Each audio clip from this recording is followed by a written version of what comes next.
Welcome to the BEASTwriter Family, where social media engagement is encouraged. I am your host, Ryan Sakamoto, and today we are going to be talking about everything from the pro days that are just wrapping up, my 2021 NFL updated mock draft, who's shining, who's rising, who's falling, and what my thoughts are on some of these prospects who are coming out of the NFL draft. Now, before we go ahead and do that, I just want to say thank you to each and every one of you for subscribing to my channel. Just be sure to turn on and flip on the bell notifications so you get notified when I go live or when I upload content. Also, I'm looking at my analytics. I'm still seeing about 73% of you guys are liking all my stuff, watching all my videos, but have yet to subscribe to my channel. So please do so in the lower right-hand corner of your screen as you stay up to date on all things Beast in real time. All right, so we're just going to dive right into it. And again, obviously today is Family Friday, so every Friday we do giveaways. Let me just go ahead and get that for you guys.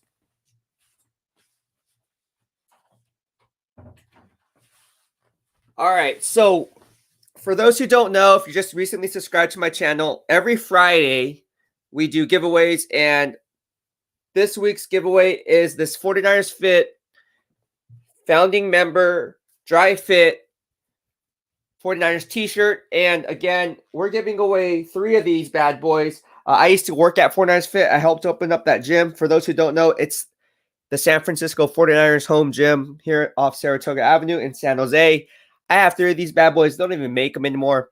Of course, they were founding members, so these were made back in 2018. So yeah, I got them for you, and we're going to select 3 winners later on this evening. All right, so let's go ahead and get right to it. This is the very first time we're going to be doing this, guys. For those who don't know, this is a live call-in stream. So we are going to have 49ers Ultimate Report. You guys know him. He's part of the BEASTwriter family. He's going to be hopping on our show. Really knows his stuff.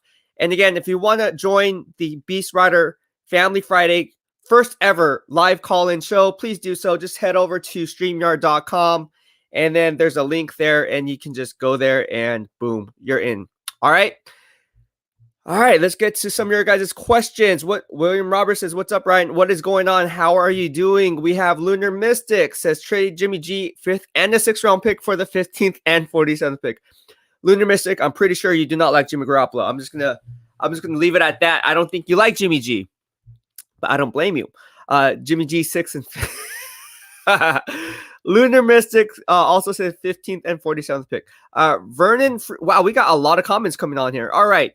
Vernon Freeman says, what's up, Beast? Which 49ers player do you predict will have the best sophomore season? Great question. Great question. And I really look into it for what it's worth. I'm going to have to say Javon Kinlaw. Now, I know I'm his biggest inspiration. He tweeted that out before deleting his tweet. But yes, I am Javon Kinlaw's biggest inspiration. So Javon Kinlaw, I know you're watching because your cousins chime into our live stream. I told your cousin that you would have 5 to 9 sacks. There's no one out there who's saying that. I think you're going to ball out of control. I think you're going to hit your all-pro potential this upcoming year with Nick Bosa back. So prove me right. Javon Kinlaw is going to have a baller of a season. He is going to end up racking up 5 to 9 sacks, maybe even more, with a healthy Nick Bosa on the other side. So Javon Kinlaw is going to be my breakout player in terms of having a second-year sophomore season. All right. Rashi from the BEASTwriter family says, what's up, BEASTwriter family? What is up, Rashi? Always tuning. I love that avatar, by the way. I love that fro. Keep it going. Keep it going. We have William Roberts says, what quarterback will have the longest longevity between Wilson, Fields, or Lance? Durability is the best availability. I'm going to have to say, ultimately, who knows? I don't know. Could be Lance, could be Fields, could be Wilson. If I had to take a gut estimation, if I'm the GM, I'm going to roll with a guy like Zach Wilson. I don't know why. I just think Zach Wilson will have longer career in the NFL. John Zach says, what's up, Ryan? Which team is best fit for running back Williams? My guess is Arizona. Also, is he a Nick Chubb 2.0? Yes. John, again, spot on, bro. I talked about this with you yesterday in the comments section. Javonte Williams. You guys want to know who my new draft crush is? I said it was Najee Harris. It is now Javonte Williams from North Carolina. I think that's the guy I'm really high on. Don't sleep on this kid. I put out his measurables on my Twitter. It turns out everything I confirmed on tape exactly to a T he hit at his pro day. So again, I'm not surprised that he was putting up those kinds of numbers because that's what I saw in film. And again, that's what you do as a scout evaluator and a talent evaluator is you confirm what you see on tape, have these predictable numbers, and then you go to the pro day and confirm what you see on film. And if they cross match and they check out, you're in the clear. And that's exactly what you see with Javonte Williams. I see Javonte Williams as a D'Angelo Williams, Nick Chubb 2.0. Yes, absolutely. I see that type of a guy. Great analysis. I like it, John. I like it. And that's something I pointed out in my Javonte Williams podcast. So good job. Good job, John. Isaac says, how dare you, 24 seconds past 12. Yeah, I need to be right on. All right. And again, if you guys don't know, this is the whole thing with it. We're doing a new live call-in where you can call in and we can get guests on the show here in the BEASTwriter family, as long as you're respectful and have good things to say, but also most importantly, respectful of everyone's opinion, because everyone is entitled to their own opinion. It's all about good vibes only. So we're going to have 49ers Ultimate Report right now. He's going to come in here hot. Hi, Mariah. How you doing? Hope you're doing well. Here he is. How you doing, bro? What is up? Ryan, the BEASTwriter, sitting down with the 49ers Ultimate Report. John J. in the house for the first time, showing his face in front of a camera. Thanks very much, Ryan, for having me on. You know, I like your channel. I like your information. I look at your channel and I take whatever you take and I also research it to make sure. And it is true. Look at his Twitter stuff, all of his stuff. He knows what he's talking about. Much respect, man. Thanks very much for having me on. No, thank you. And you're doing a great job here in the BEASTwriter family. Follow my man, 49ers Ultimate Report. We need to get him to 1,000 subscribers. Do yourself a solid, man. This guy really knows his stuff. He wouldn't be on the BEASTwriter family and here on the show if he didn't. So let's talk football, man. What is on your mind? What are some things that you want to discuss here in the BEASTwriter family? Well, for a long time, I've listened to everybody on, the NFL Network, ESPN, and everyone has their own opinion. But no one is correct. I'm not the voice. I'm just a small YouTuber just trying to get my feet, in the door. And I've been watching a lot of 49ers game since I was 4 or 5 years old. My very first game was the Super Bowl, the last Super Bowl they won. And one thing that I do want to say, and, I've told you this on the chat, super chats, is that I know people like Justin Fields. I saw his pro day. He's really advertised for what he's able to do. I like how his 3-step, 5-step drop. I like how he moves around in the pocket, his boundary throws, his deep throws. But that's just a pro day. So we don't know if that will transition to the NFL level. But I like Trey Lance. I've said it on my channel. I'm a little bit biased, but it is true. He's only had 16, 17 games. Right. He's played at a sub-Division I conference. They are the powerhouse of that conference. So if John Lynch, this is what I think John Lynch is trying to do. He's trying to double down on Jimmy Garoppolo. That's why Kyle Shanahan says that he believes that if we can upgrade at that quarterback position and if the rookie can play better, they will go with the rookie.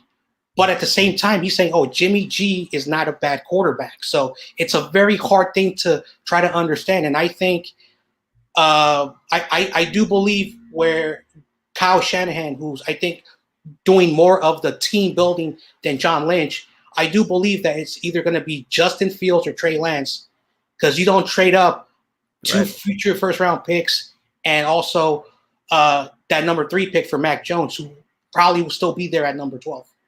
Exactly. You bring up great points, and I've been saying this since day one. I think Mac Jones is a huge smokescreen. Now, people are trying to put that analogy together, and it does make sense for what it's worth, right? You can say Matt Ryan and Kirk Cousins, they're more of a pure pocket passer. So Kyle Shanahan kind of wants that type of a quarterback. So Mac Jones, if ultimately you were to go that route or take that line of thinking, yes, that would be true. However, I think, and what I'm hearing is Kyle Shanahan actually wants to open up the playbook. And by having a guy like Jimmy Garoppolo, who's not the most mobile quarterback, you're really putting your offensive playbook tied to a pure pocket passer where you can't do the things that made the West Coast offense so famous. Is, you don't have to be the most mobile quarterback. I mean, Joe Montana wasn't the most mobile quarterback, but the one thing he did know how to do was manipulate the pocket in his favor. And I think that's what you see with a guy like Justin Fields, guys like Zach Wilson. They're more of a dual threat quarterback, but in today's day and age, you have to be a dual threat quarterback because with all the rules that are dictated in favoring the offense, especially the quarterback position, you can't hit him late out of bounds. You can't hit him in the head. You can't hit him below the waist. I mean, you could put me behind quarterback and it'd be a 15-yard penalty every time somebody lays a finger on me. Legit, because I'm only 5'5". So if Eric Armstead's coming at me and attacking me and he's 6'7", I'm sorry, Eric Armstead, you're going to lose every time because gravity always wins, and I'm the lowest man. So all I have to do is duck my head in. Oh, that was spearing. Oh, that was leading with the helm. It's ridiculous. But at the end of the day, getting to your point, you're right. The 49ers would not move up to number 3 to secure a guy like Mac Jones when they could have had him at 7 or 8. And I said that time and time again. So all this is a huge smokescreen. They didn't go to the pro day to watch Mac Jones. No, they did. I take that back. They did. But more importantly, could they have gone there knowing that Bill Belichick and Josh McDaniels were also there? So saying, hey, are you guys still interested in Jimmy Garoppolo? And how come that rumor has not died down? There's still legs with that rumor. So it's interesting that you point that out. All right. So what else? Is there any other pressing issues that you want to bring up or shed light? Like, who do you like in the draft? I want to know what your take is on that. That'd be interesting. To see, like, before we moved up to number 3, I was more of a certain of Horn, and in the interior line, I really liked the guy from Rashard Slater. Those were the 3 players I wanted at that position. But because we moved up to number 3, as a 49er fan, I really don't care who they take at quarterback. I will support that, quarterback. I think Justin Fields, in my mind, personally, he's not, someone I like, will fit the Shanahan system because you keep Garoppolo for just 1 year. And right. I've been saying this all the time, and people can disagree with me. Everyone has their own opinion. But you have to get that rookie ready because eventually you have to put that rookie in if it's going to be this year or next year. Right. So they have to learn eventually, whoever that person is going to be, they have a very huge, the fans are going to be like, they better win. So personally, if it's Justin Fields, Zach Wilson, Trey Lance, even Mac Jones, if that ever happens, they got to learn 1 year, like it or not. Fans can disagree and say, put the rookie in, but there's a reason why John Lynch, and I talked about this yesterday in one of my videos. Albert Breer said something that made me scratch my head.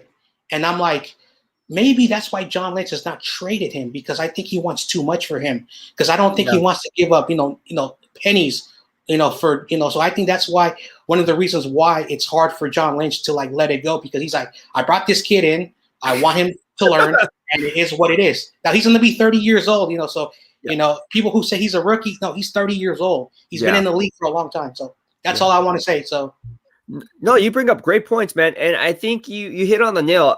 Here in the BEASTwriter family, look, we have fan bases from all 32 teams, and everybody keeps it 100, right? Even if it's talking bad about your own team, it is what it is at the end of the day. I mean, is there any good things you can say about the Las Vegas Raiders right now? No. I mean, be honest, right? My friends who are diehard Raiders fans even told me, like, dude, can you please bust up a Raiders podcast for us? Because all these Raiders fans, we were just tired of it, and we need the Beast to come on and talk about more Raiders stuff, which which I'll be doing that. But there's nothing good to come out of it, and the Raider fans know that. So, like, if you're not seeing it from an objective point of view, then you're really doing yourself a disservice. No matter if you're a diehard Niner fan, diehard Raider fan, at least put everything in perspective. Being loyal is one thing. Being faithful to the Bay is another, right? But let's be realistic about the situation. Like, the situation here in San Francisco is Jimmy Garoppolo, who is, like you said, right? He's not a rookie, right? Here's a quarterback who's been in the league for X amount of years, maybe, didn't get starting reps until his time in San Francisco, being a backup behind Tom Brady. But we know what we're getting with Jimmy Garoppolo. We don't know what we're getting with this new quarterback that's coming in. And that's where Trey Lance, and you're on point with Trey Lance when it comes to his critical factors and what he brings to the table, because ultimately Trey Lance has a higher ceiling. Would you agree? Yeah. Yeah. See? There you go. All right. Well, thank you so much for our ultimate report. I'm going to talk to CJ Ruthless Sports.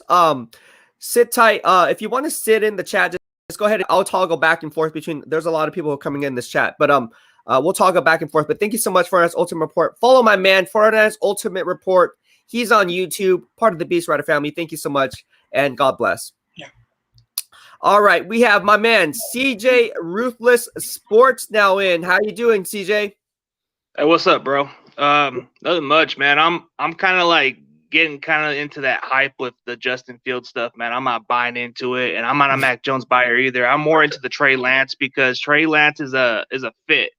Okay. You learned a similar offense from North Dakota State. Sure, the competition's kind of questionable, but if you look at it this way, he won't have a hard time learning this offense. Justin Fields would have to adjust this kind of offense. This offense is something he's not used to. He's played a spread offense. Right. Mac Jones, same thing, spread offense. Right. So it kind of goes between who knows the system. He played a pro style offense. So Trey Lance would be the no-brainer, in my opinion. Great. That's a great point. I would say when you're a talent evaluator, the things that you look for is you don't necessarily take into account the type of offense that the quarterback is in. Because if you look at the college game, most of it is spread offense, right? Mm-hmm. You bring up a great point, though, because there is a seamless transition as opposed to getting a guy like Trey Lance, who has a higher ceiling, than a guy like Justin Fields, who you don't know what you're getting because, again, we're projecting, right? How is he going to fit under Kyle Shanahan's scheme? There's a few scouts that I spoke with, and they said that Justin Fields would be a better fit simply because of the critical factors that I talk about each and every podcast, which is, can he make all the throws? Can he make those adjustments? That's why if you saw these pro days that are coming out, they're running a lot of naked bootleg stuffs in these scripted throws, right? And let me tell you something. Justin Fields was not the most accurate at his pro day. And I don't care what Daniel Jeremiah said. He was not accurate at all.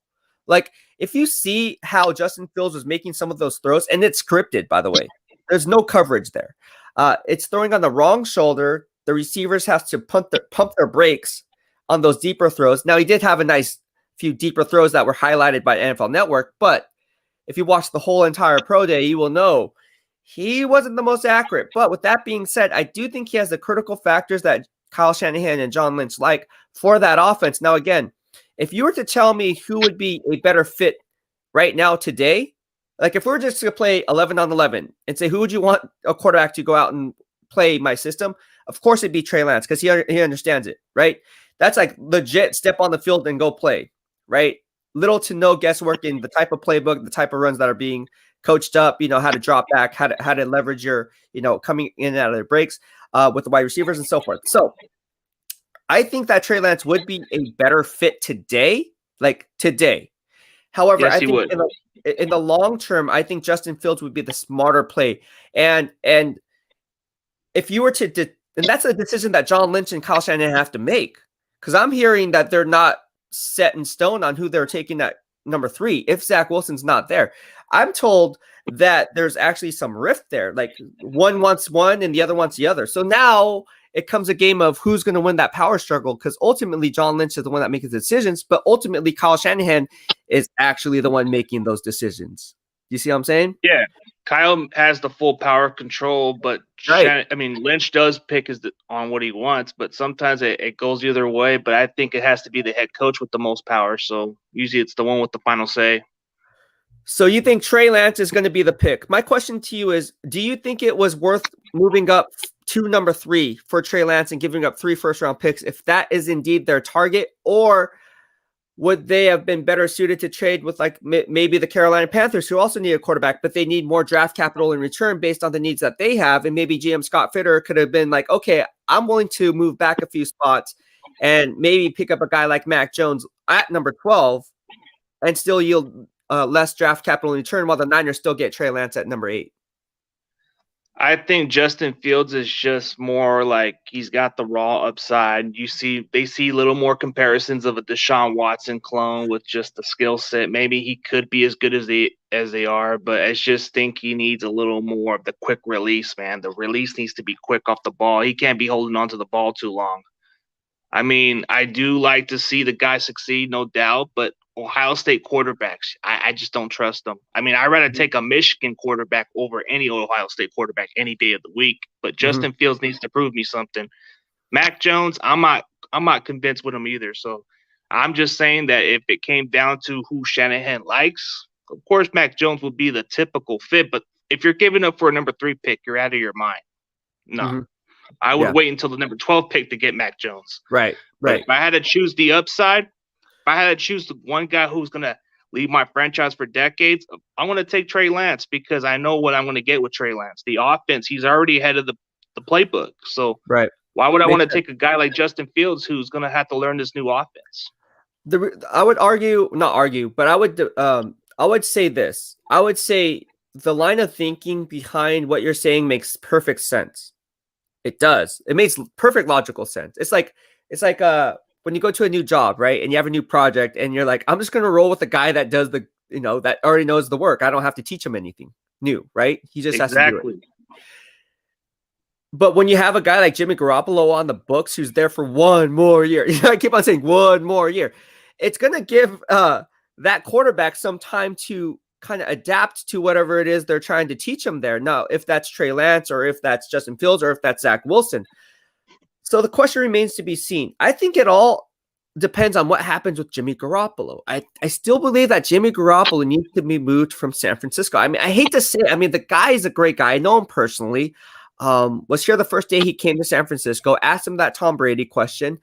And from there, we just had a good rapport with each other. And again, it sucks to be Jimmy Garoppolo because he's in a tough position. Now, he's put in an unfair spot to where, yes, I understand iron sharpens iron, but when you have a head coach and you have a GM that's saying, hey, we're definitely going to be moving on from you next year at the earliest or at the latest, what does that say about you as the quarterback? How can you have any type of success? So I think it's best if you just trade Jimmy Garoppolo. Like I said, during the year, it's going to be to the New England Patriots. I still think that's going to hold up. I think ultimately it's going to be traded to the New England Patriots. And that way, whoever the quarterback is, they will have no one stopping them in front of them, and maybe get a stopgap quarterback so that quarterback can learn. But ultimately, I don't think that guy should be Jimmy Garoppolo because at the end of the day, if you're just keeping the guy for one more year, how much success in that one more year do you have? That's like Phil Jackson. We all saw the I don't know if you saw The Last Dance. Have you seen that before? Phil Jackson. Yeah, it was a documentary called The Last Dance with the Chicago Bulls in their last title run. And Phil Jackson had one more year, whether they won it or lost, and he was out. And the toxic dynamic of that locker room and how that took shape throughout the course of the season, it was just a bad. You might as well just cut ties then instead of having him for one more year. Even though they did win the championship, but this is a totally different scenario with Jimmy Garoppolo. I mean, their Niners likely are not going to win a Super Bowl, and that's not me throwing shade. I just think that there's a lot of moving parts here. Even with Jimmy Garoppolo behind center, can he sustain a full 16-game schedule? Well, can he stay healthy? Because a lot of the hits, he that's why I prefer Trey Lance, because if Jimmy somehow gets hurt, at least I'll get somebody who knows the offense. Right. At least he'll be able to be ready to play. Right. I mean, I know some of the people want Justin Fields, but this guy has to learn the offense, and you can't just expect this guy to produce right away. I think Justin Fields, if he takes some time to learn this new offense, I think he'd be great. But if I had to take my chances on somebody that I can take my chance on, it's going to be Trey Lance, because Jimmy Garoppolo can never stay healthy. So if I had to count on Trey Lance, because he would be able to catch on the playbook quickly. Right. Absolutely. Absolutely. And that's why I think it's important, whoever is the starting quarterback in 2021, it's not going to be the rookie quarterback, because Jimmy Garoppolo ultimately is going to be the scapegoat. I hate to say it, but he's going to be the scapegoat. If this team goes in the first 10 games, we're at a 17-game schedule now, right? So if they go, let's say in the first 10 games, let's say they go 4-6, right? 4-6, they're going to make a quarterback switch. If they go 3-7, they're going to make a quarterback switch. Now, if the roles are reversed, if they go 7-3, they're not going to go make a quarterback switch. They're going to be like, oh, Jimmy's our guy. We told you guys he's our guy. Whoever that quarterback is, they're also under pressure because they're one play away from entering that game, like you said. So Justin Fields, let's say that in the first 10 games, right? He has 10 games to prepare during the year, and he comes in week 12, week 13, which is what? The second half of the season, right? Almost toward the end of the year. It would be a good sample size to pull from that moving forward if you were to pull a guy like Jimmy Garoppolo and if the 49ers are not in playoff contention, because of the fact that at that point in time, you can kind of gain a sample size to say, hey, look, let's see what this guy has. We had time to work with him in the offseason, during training camp, OTAs, whatever the case may be, preseason, and now we had 14 weeks during the year. Let's see how he does, because we have to make that switch. At that point in time, I wouldn't be shocked if Justin Fields picked up the playbook. Now, again, it comes down to instant gratification versus long-term gains, which I always talk about, because the instant gratification is this. You are right. Trey Lance is a better fit and a better play for the quarterback position today. But if you're looking at the long game, but if you're looking at the long game, I would say that Justin Fields would be a better fit, because of the fact that we don't know how Justin Fields is going to adapt to this new offense. What we do know is he has the critical factors to make that transition. What we don't know is if that's actually going to come to fruition. And that's the whole thing with the whole scouting and the whole evaluation process is me, you, Joe Schmo, we're all trying to project how these players are actually going to perform. And Jim Charter said it best when he was on my live stream.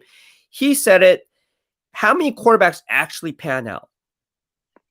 He went down the list. No, it was like legit. It was like 10%. It was a very low percentage of the quarterbacks that came out of the first round that actually panned out.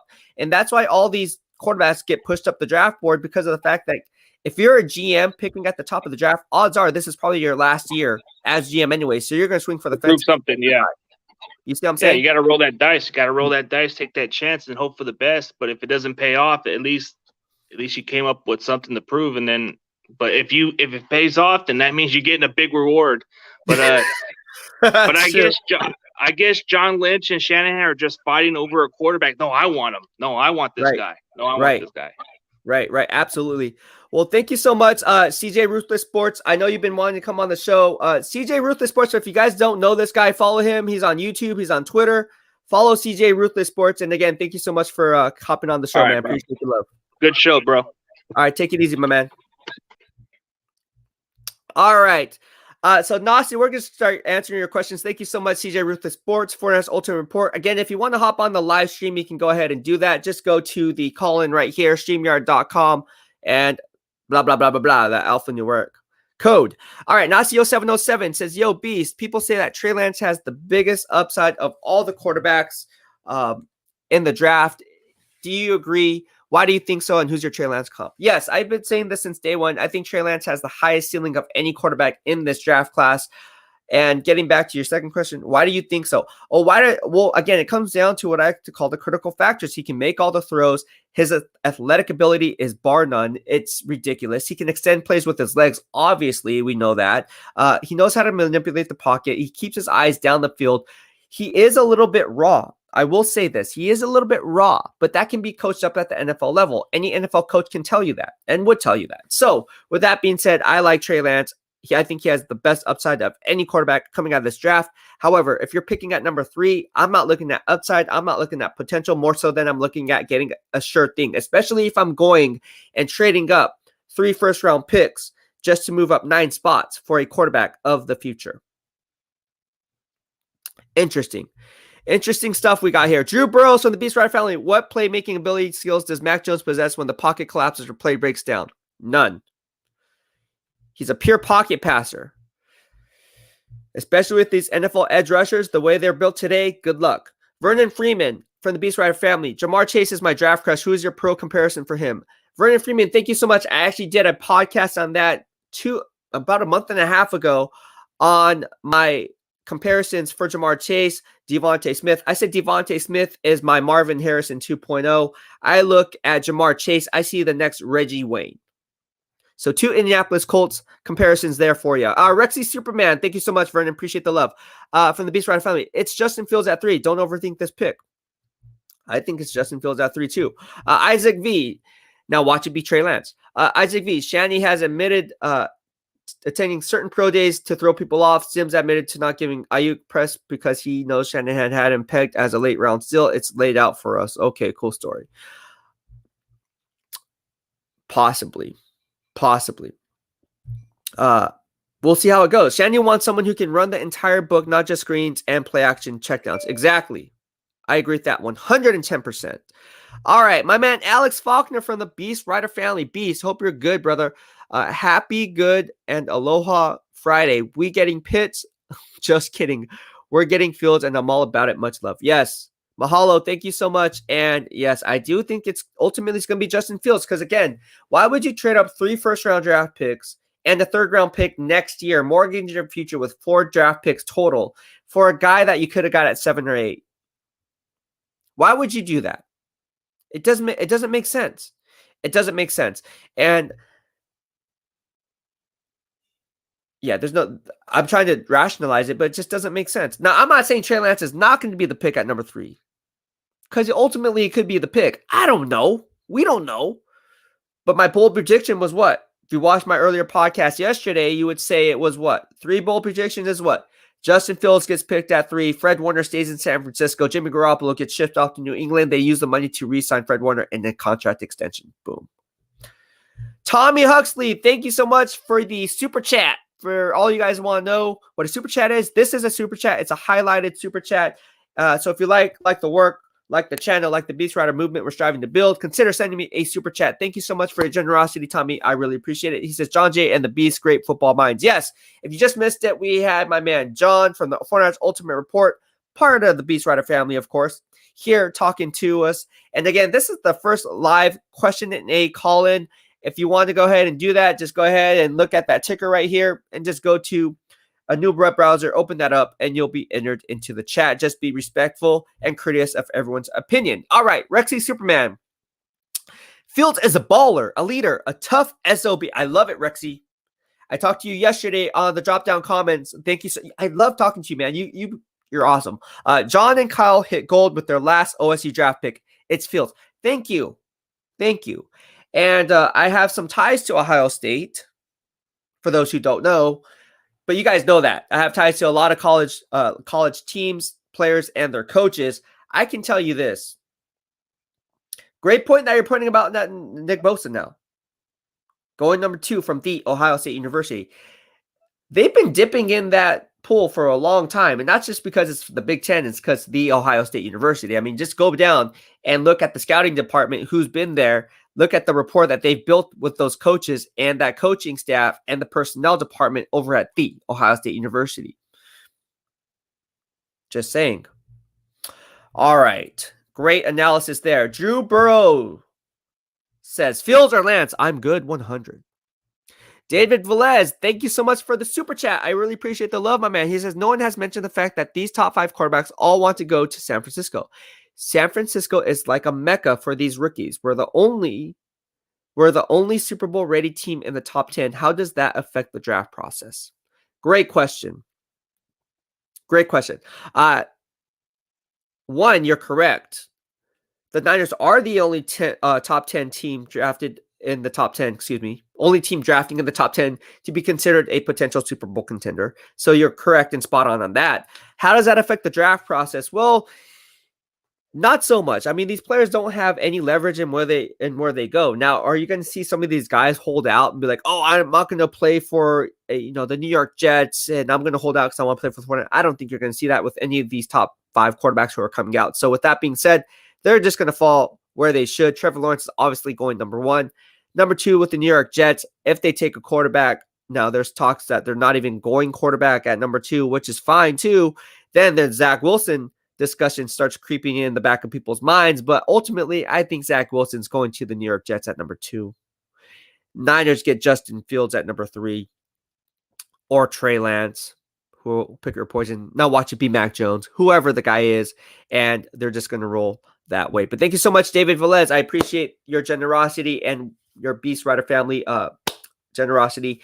Thank you so much. And again, anybody who sends us a super chat, all proceeds will be funneled back into the BEASTwriter family. That will allow us to have better visual, better audio equipment, better software. Of course, will keep us live and kicking with our Family Friday giveaways, which include things like this. This is actually a nice shirt. The 49ers Fit founding member, brought to you by the San Francisco 49ers Truly custom t-shirt. It's dope. It's dope. Actually, I kind of want to keep it because it's nice. It's just, I don't know. It's one of those shirts that you kind of like don't want to get rid of because the material's so nice, but whatever. I said give it away to you guys, so you guys win out. All right, John Zach says, poor Raiders are wasting Carr and Jacobs' prime. Yes, they are. Exactly. Nasio, if the Niners ever moved up to 3, media would never say Mac Jones at 3, and he'd be the 5th quarterback chosen in the draft. Hope Kyle kills the narrative of him picking and loving a Kirk Ryan type quarterback. Yeah, we'll see how that goes, man. I agree with you. Niners all day says, yeah, Phils would fit perfectly. Jay Amunra, thank you so much. I just got back to your comment yesterday or late last night. Thank you so much for tuning in and welcome to the BEASTwriter family. He says the ball doesn't jump off his hands like it does with Trey Lance and Zach Wilson. Very true. It doesn't, but the same was said about Joe Montana, how he didn't have the strongest arm, but look at Joe Montana. I mean, there's a lot of things that we can talk about and pinpoint, this guy doesn't do this well, this guy doesn't do that well. End of the day, is the guy a winner? Does he win you football games? Justin Fields wins football games. All right, let's go ahead and move on. We have a lot of stuff coming on today. Ruben Alderete said, Fields all day. Lance is a bust. Rexy Superman, Fields to the Bay. Niners all day. 55. Yup. Jay Amunra says, I think John Lynch wants Justin Fields and Kyle and might want to take Trey Lance. Yeah, I actually think that's actually the case. I think Kyle Shanahan really wants to take Trey Lance. But I think John Lynch wants to take Justin Fields. There could be a power struggle there. Mac Morris, 83. The fact that the college hasn't had successful NFL quarterback yet is a trash argument, coincidence at best. Yes, I would say that's so much to be true. Daniel Jeremiah even talked about this. He said, talent evaluators don't look at that. But it is interesting to point out because the best predictor of future behavior is what? Past behavior. I've always said it. So there is some truth there. But then again, at the same time, I see your argument because, yeah, that's unfair to put that type of negative connotation to a player just because of the college he went to. Nasio 707 from the BEASTwriter family says anything but McCorkle Jones. Who's McCorkle Jones? Oh, you mean Mac Jones? And there's funny. I was on my Twitter and people were sending me dad bods of Mac Jones, and I'm just like, oh my gosh, I feel bad for Mac Jones. I mean, luckily I don't have a dad bod, but even if I had a dad bod, I mean, look at Tom Brady. He had a dad bod, and he won so many dang Super Bowls and gone to so many Super Bowl berths. So if you're Tom Brady, you can do what the heck you want to do. But Mac Jones, I don't know. Rexy Superman says, another he went to this. Blank skull that, therefore he isn't good. Get out of here with that. Oh, there you go. Mac Morris, 83. Look at what you have in front of you, not what's on the helmet. Interesting take. I like it. Jay Amunra says, Trey is the smartest quarterback in this class. Wow, okay. I got it. Mac Morris also, great point. He says, if we use that same logic about these quarterbacks not being successful at the NFL level because of the college he went to, would we have ever gotten Jerry Rice? Very true. Mac Morris, 83, dropping knowledge. Very true. Very true. Preach, my man. Look at Niners all day says preach in the BEASTwriter family. Niners MVP. I just got back to you yesterday on the drop down comments from the podcast yesterday. Thank you so much for tuning in. Welcome to the BEASTwriter family. How you doing today? Ruben Alderete says Lance is a running back. Oh my gosh. That's funny. He also said Lance going to get hurt easily. He runs too much. JM says they said the same thing about Lamar. Look at the interaction between you guys. I love it. We have someone, let's see here. What else we got here? All the comments are awesome. Here we go. Rexy Superman, Mac Morris 83. Exactly, man. People that scout like they don't know. This dude that Beast is talking to lost me with that. He went there, so he isn't good. Well, everyone's entitled to their own opinion. So Fortnite's Ultimate Report is just voicing his opinion. Everyone's entitled to their own opinion, so it's okay. It's okay. Heck, I get things wrong sometimes too, from time to time. Christopher Dupas says, Harrington Hassan keeps saying this dude is like a college version of D-Watt. I don't see how people don't see this. Jay Murray and has better ball placement. Okay, here we go. If you guys have any questions, go ahead and shoot them my way. Also, if you want to join the call-in live stream like right now, like Fortnite's Ultimate Report, like CJ Ruthless Sports, part of the BEASTwriter family, go ahead and do so. Just go ahead and go to this right here. You see HTTPS StreamYard.com and blah, blah, blah, blah. Just go there. Open your web browser. You can join me and we can be talking live on this live stream. It's a call-in. So I'm doing this call-in for the very first time. Not really sure how it works. I think I'm doing it right because we had 2 people in here already. But yeah. All right, Isaac V starting. I see people coming in and then coming out. Like, I think they're scared to come on the show. Don't be scared to come on the show here in the BEASTwriter family. I see you guys popping in and then popping back out and then popping back in and popping back out. It's okay. I don't bite. I promise. Here in the BEASTwriter family, it's all about good vibes only. Isaac V starting to look like Wilson has happy feet and gets a touch greedy. Goes deep 50-50 shot versus wide open flats and curls. That is true. That is very, very true. All right. Let's see what we got here. Rep the Bay from the BEASTwriter family says, so he will take Matt Ryan over Mahomes because he knows the offense. Sounds good to me. He was talking about where Fortnite. So if you guys missed it, this was brought up by Fortnite's Ultimate Report, but here part of the BEASTwriter family. Good vibes only, of course. We had a little discussion about how I thought Justin Fields would be better for the Fortnite's offense and long-term play, whereas Fortnite's Ultimate Report and CJ Ruthless Sports both believe that Trey Lance would be the guy. And we were talking about the similarities in their game and also breaking it down brick by brick as to what college offense or the type of offense that they ran in college and how that would translate at the NFL level.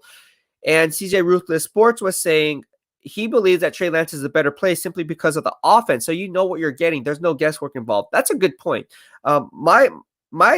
My thing is, I think Justin Fields has the critical factors to be even better than a guy like Trey Lance because even though he doesn't know the offense, you can learn that offense, and you have Jimmy Garoppolo sitting there in front of you anyway, so you have time to learn that playbook. So it is interesting to hear both points of views, and that's what we're doing here in the BEASTwriter families because, like I said, everyone's entitled to their own opinion. Who knows? Mine may be wrong. I could be totally 100% wrong. Cool. No one gets it right 100% of the time. Or I could be right. Who cares? I mean, no one really knows, but at the end of the day, we all have a healthy discussion about it, and that's what's cool about here in the BEASTwriter family. So good vibes here. I loved having Fortnite's Ultimate Report and CJ Ruthless Sports on. Go follow my boys. They're part of the BEASTwriter family, and it's all about good vibes only, and they brought some knowledge here today. All right, Jay Amunra. Lance has the highest IQ out of all the quarterbacks in this class. All right, John Zach says, is Lance worth a top 3 pick trade up? I don't think so. It has to be Wilson. That's what I'm saying. That's what I said. John Zach, again, you want to be on my scouting department? Hit me up. Hit me up, bro. Niners all day 55 from the BEASTwriter. This guy is not looking at any other factor because he ran a similar offense. Sees the pick doesn't make any sense. Fields left Georgia and came to Ohio and then learned that playbook in a year. All right. Well, I mean, we can agree to disagree on a lot of different things. Like I said, everyone's entitled to their own opinion. So when CJ Ruthless Sports and Fortnite's Ultimate Report, or even when we discuss about things, man, it's just we really don't know. But you guys also bring up great points here in the BEASTwriter family. That's all about good vibes only, right? So it's interesting to hear different takes. I will say that. You know, no one has this tunnel vision. Oh, it's my way or the highway. It's my way or the highway. It's always like, oh, that's interesting. I never thought it from that perspective. And if I did, does he have a point? It makes you think, and that's what I want to do here in the BEASTwriter family. Let's do some outside the box thinking. Let's actually take it for what it's worth and then take it 2 steps further. I like it. I like the engagement here. It's awesome. It's awesome. Where else do you find this type of a game? I don't know where. I have no idea where you'd find this type of engagement, but it's all about good vibes only. All right, let's go ahead and see what else we have here. Wow, we got a lot of comments in here. I think I'm behind. John Lee from the BEASTwriter Family says, Beast, who got the biggest odds of flopping? Can you give us your flopping odds on each of the quarterbacks? John Lee, thank you for putting me on the spot. I appreciate it, bro. But this is what we do here. I'm not afraid to put it out there. The biggest flop. Gosh. Okay, I'm not saying these guys are going to flop. That's another thing. So I don't want you guys saying, oh, BEASTwriter said these guys are going to flop. That's not what I'm saying. But you put me on the spot as to who my biggest flops may be. I'm going to have to give it to you. So here they are. Biggest flop. In order. Gosh, I can't believe I'm saying this. I think Kellen Mond's going to be a flop. I think Kyle Trask is going to be a flop. I think now watch these guys become all pro players. You said he was going to flop. Hey, this is real time, so you guys probably were like, "Oh yeah, kind of makes sense." So yeah, I think Kellen Mond, Kyle Trask, I think those guys are overrated. Trey Lance is a borderline proverbial boomer bust prospect. So he's right on the fence, man. I would say 50-50 on him being an all-pro player as opposed to a bust or a flop. Justin Fields, as he could potentially be a flop. Potentially. Jim Trotter pointed it out. There's so many flops and first-round flops when it comes to quarterbacks drafted in the first round. So history would tell us that odds are these quarterbacks are going to flop majority of the time.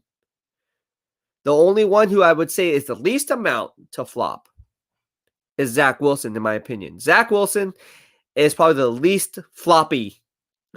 Is that even a word? Least floppy. That should be a headline. BEASTwriter says Zach Wilson is the least floppiest, or the floppiest least floppy of all the quarterbacks coming out. I don't know. It's a tough one. Rosanna Baker, why is no one talking about Mac Jones being out of shape with top line facility? Hey, I don't know, man. I don't have a top line facility. I still look like this. Look, I work out from home. You know, legit have a Bowflex a lot of times. And during COVID, all I had was a crowbar, and I still maintained my body fat percentage. It comes down to diet. I guarantee Mac Jones does not diet. If I was to talk and interview Mac Jones, I'd be like, hey, bro, what are you doing in terms of your diet? Oh, I'm eating the right thing. What are you eating? Are you weighing your food? How much are your macros? What's your macro breakdown? How much is protein, fats, and carbohydrates? Of that, how are you eating good fats? Are you just eating saturated fats? Are you eating polyunsaturated fats? When are you eating these meals? Are you time sensitive eating these meals out every 2 to 3 hours based around your lifestyle and your workout routine and your workout program? Are you eating more in your pre and post meals? Because you should be doing that. That's where you get the glycogen depletion starts into play. And then you want to jumpstart that by making sure you're not going in a catabolic state. Gosh, I love talking fitness and football. They all go hand in hand. A guy called Ed. Sup, Beast? Can you cosplay as Beast from X-Men, one of the live streams? You know what's funny? A guy called Ed. I legit watch X-Men on Disney Plus. Legit. And it's funny because every time I hear Beast, I'm like, oh my gosh. It's funny because I was like, oh, you talking to me? No, not really. But no. I watch X-Men on Disney Plus, and of course Beast is in there. So maybe one of these days I'll do that. Maybe I'll get a costume and dress up as Beast. Put on the oh my gosh, that'd be hilarious. That would get so many hits, by the way. And yeah. CJ Ruthless Sports says, great stream. Appreciate being the guest. I'll come around. I like your input and opinion. CJ Ruthless Sports, follow my man. CJ Ruthless Sports, part of the BEASTwriter family. Go follow him. He's on YouTube. Look, he's part of the BEASTwriter family. He is all about good vibes. Only got a lot of good feedback. All right, let's see. Here we go. Ravi, haven't talked to Ravi in a while. Ravi, how are you doing? Narowet says, can we really say for sure that Mac Jones will be available at like 8 to 12? What if all the quarterbacks go right away? He'd be available from 8 to 12 based on what I'm thinking. Key Johns 25 from the BEASTwriter family. If Lance has the highest ceiling, wouldn't it be smart for the Jets to go that route? since they have a longer leash and Donald for 2 more years. It would be smart only if you were GM Joe Douglas and you thought the potential would exceed the risk versus reward. Meaning, you don't just draft a guy based on his potential. If we were just going based on potential, there'd be a lot of GMs who are out of a job like today. You want to take into account calculated risks, right? What's the risk versus reward? And I think that's what we have to talk about more than anything else. But thank you so much for your generosity here in the BEASTwriter family. I really appreciate it. Thank you so much.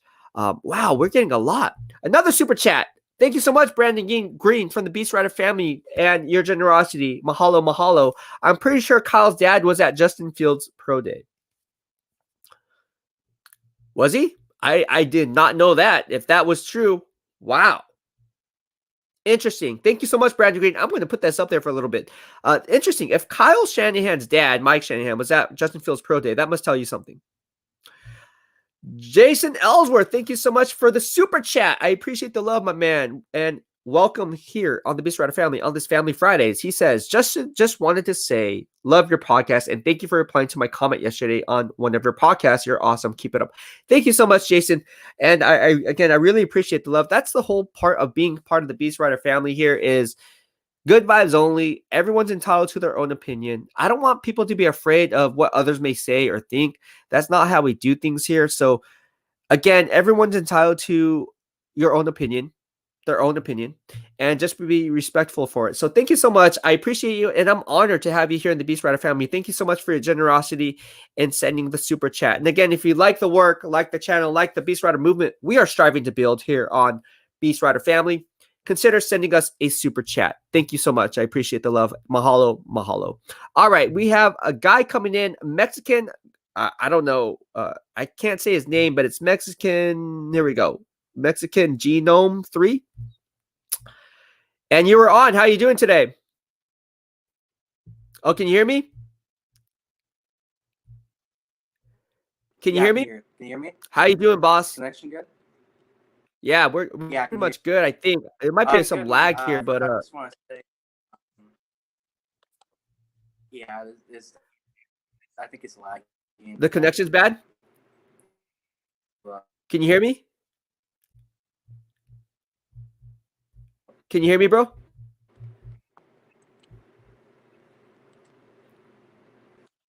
Okay. Did you want to try back? No, you're good, bro. You want to try back? Okay. So we're gonna have him back. Again, if you want to hop on the live stream, go ahead and do that. It's fun times.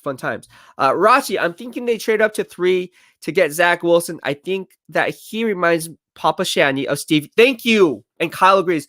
Papa Shanny should be Lynch's replacement since he is always in. You'll see here. I'm sorry. I shouldn't be laughing at this.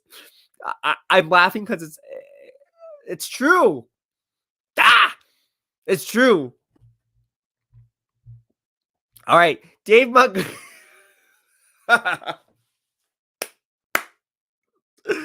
I love the BEASTwriter family. You guys keep it 100 all the time. Love it. Dave Maganon. What's up, Beast? What is going on, my man? And welcome to the BEASTwriter family. I'm afraid the 49ers fans backlash if the number 3 pick is Mac Jones, but in Shanahan, I trust. I'll be upset with that pick, and I'm an Alabama Roll Tide fan. You guys know how I feel about that. You don't draft Mac Jones at 3 by giving up and yielding 3 first-round picks in return to give up a guy and trade up for a guy like Mac Jones. Oh my, that's fool's gold. You don't do that. If that happens, trust me, heads will roll. And I'm not talking about Roll Tide. Get it? No pun intended. But I like Mac Jones, but not at the expense of giving up the farm in order to get him. Absolutely not. And Shanahan, I'm not so much in trust Shanahan. Because CJ Beathard was his guy. You guys tend to forget that. Not talking to you specifically, but I mean, people tend to forget that CJ Beathard was his hand-selected quarterback. We wouldn't even be having this conversation if CJ Beathard turned out to be the guy that Shanahan thought he would be. And we let him off the hook, as Mike Singletary would say. Oh, no, that was Denny Green, actually. We let him off the hook. I don't know. CJ Beathard, what do you guys think about him? Oh, yeah, he's in Jacksonville right now with GM Trent Baalke. Joe, I remember I said North Dakota State went 16-0 for the first time since 1894, led by a redshirt sophomore. His name was Trey Lance. Like it. All right. Thank you for the info. Tobias England. I think Wilson will be there at number 3 since I believe Jets pick Pitts, who is the most sure thing in this draft. I believe Wilson is the most risky pick of the quarterbacks. Reminds me too much of Goff. Ooh, he reminds you of Jared Goff. That's not good, man. If he reminds you of Jared Goff, that's not good. Tommy Huxley. Like, good as in, that's not good if he actually turns out to be the next Jared Goff. Tommy Huxley, I think Wilson is too brittle. Behind Jets O-line, he will end his career in year 2. Interesting. All right, John Lee, give us the floor of the top 5 quarterbacks. I will go ahead and do that. I think we're going to bring in Mexican Genome right now. Let's see if we can add him back in. Let's see if we can add him in. Is it better? Yes, it's a little bit better. How you doing? Okay. I'm doing good. First off, I just want to say big fan of the channel. Found out about you like a month or so ago whenever you were on Grant Cohn's 2 Peas in the Pod. So once I found you out, I checked you out, and I was like, man, this guy's really smart. Appreciate it, man. Appreciate it. Thank you for the love, and welcome to the BEASTwriter family. Honored to have you on our show and in our family. So what's on your mind, man? What do you want to talk about? Let's talk football. Okay, first off, I just want to talk about the Mac Jones narrative that people are pushing, like that Kyle Shanahan, he only likes Mac Jones because he only likes strictly immovable guys who stay in the pocket. I was like, do you know who this guy's dad was? He loves the run game, and like he's known for, having Steve Young, like one of the first original like dual threat quarterbacks, right? So I would assume, like, if I was a guy who loved my run game, I would want a dual threat quarterback who adds another like layer to like the run game, all the options that you can have, that's just what me personally, that's what I would want. And I think that's what Kyle would want too, because that guy's a genius. And nowadays you need a dual threat quarterback. The league has evolved since then. And, to assume that he only wants guys who just stand still in the pocket is kind of, I don't know, it's not very smart. No, you bring up great points. And again, what was your name again? Well, my actual name's like Elias, but my account name's Mexican Gnome. Okay. All right. So Elias, my question to you is, you bring up great points. And when you draft a guy, so who do you want at 3? That's my next question. Who do you want? You have a Nick Bosa jersey on, so Ohio State guy? Yeah. At first I was like on the whole train, like, hey, Justin Fields and stuff like that. Hey guys, you gotta get him. Yeah. And then, I don't want to like, and this for like everyone else too, don't change your opinion based off of one pro day. Like, you gotta watch his film, watch on the tape, right? But pro day, you're throwing against Casper. You're not supposed to. You're supposed to be like at your best, right? Right.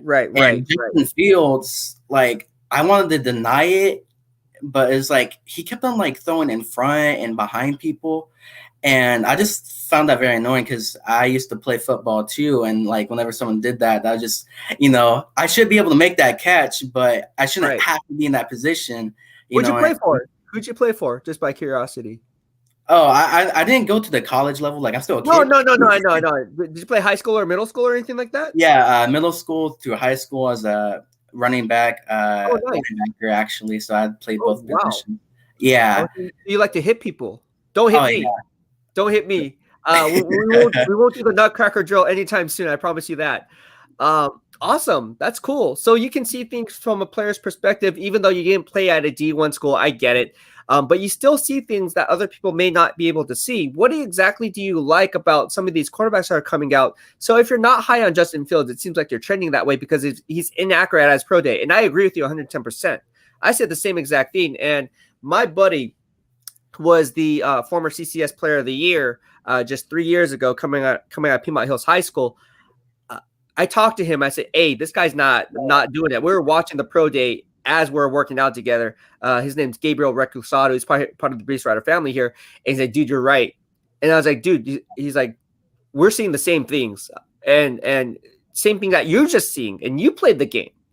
Yeah. So it's interesting that all of us are coming together, having the same thought process. And here I'm saying, bold prediction, the 49ers are going to take Justin Fields at number 3. Who do you want? Are you going to go with Trey Lance?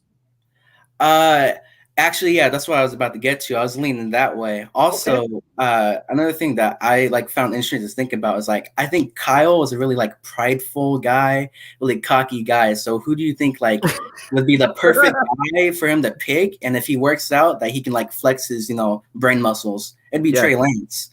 Because not only is he the guy everyone's saying don't pick at 3, right? Or you shouldn't, right? Right.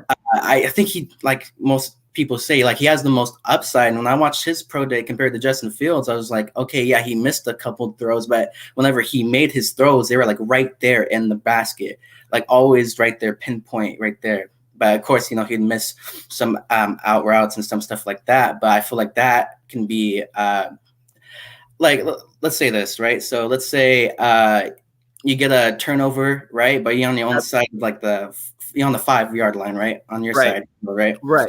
So would you rather have a guy like Justin Fields, right, who throws it a little bit behind your receiver and then it gets picked for a pick 6 or something like that? Or would you rather have a guy who misses that throw? Misses the throw.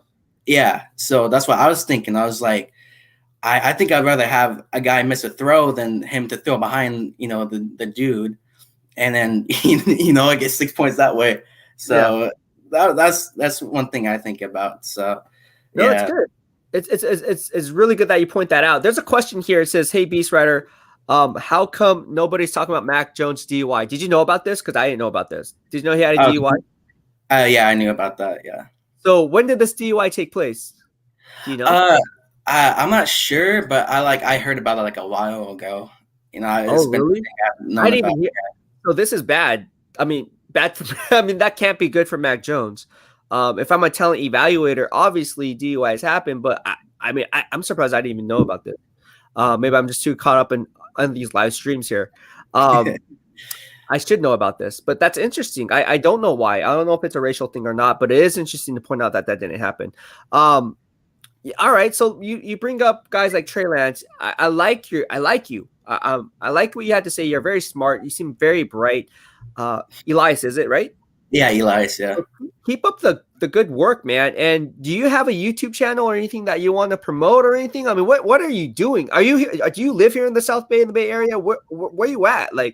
Actually, I used to live in California. I was born there in Modesto. Okay. Yeah. Okay. Yeah, but where you at now? In Garland, Texas. It sucks having to see all the blue jerseys everywhere. My mom's married to a Cowboys fan. Oh. And he's one of the reasons why I just can't stand it, because he's unbearable sometimes, Oh. It's all good, man. Thank you so much for tuning in, man. And again, welcome to the BEASTwriter family, where social media engagement is encouraged. Really honored to have you here, and thank you so much. Very, very, very honored, and mahalo. All right, yeah, thank you. Peace. What is going on, my man, John Zach? How you doing, buddy? Can you hear me? John, can you hear me? Can you hear me right now? Or no? What's up, man? Can you hear me? Yeah, I can kind of hear you, yeah. How you been? What's up, man? Good, brother. How you been? Good. Just talking to you on the comments and all the podcasts. You have some good things to say. Great minds think alike. What's on your mind? I'm gonna say something insanely crazy that no one's gonna believe. Okay, you don't like the Jets? No, I love you, dude. I love your show. I love you. Much love. I'm from Texas too, formerly from Cali, dude, but I'm a diehard Niners fan. Dude, I'm gonna say the Jets are gonna go Penei Sewell or an offensive weapon. They're gonna keep Darnold.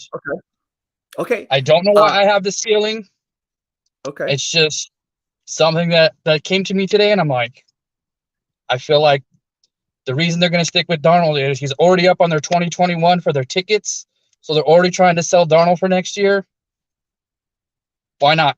They can always get a quarterback next year, and you need to protect him, right? So why not get Penei Sewell or give him a weapon? He's got no receivers ever. Yeah, So he doesn't. I just think that's going to shake up the draft.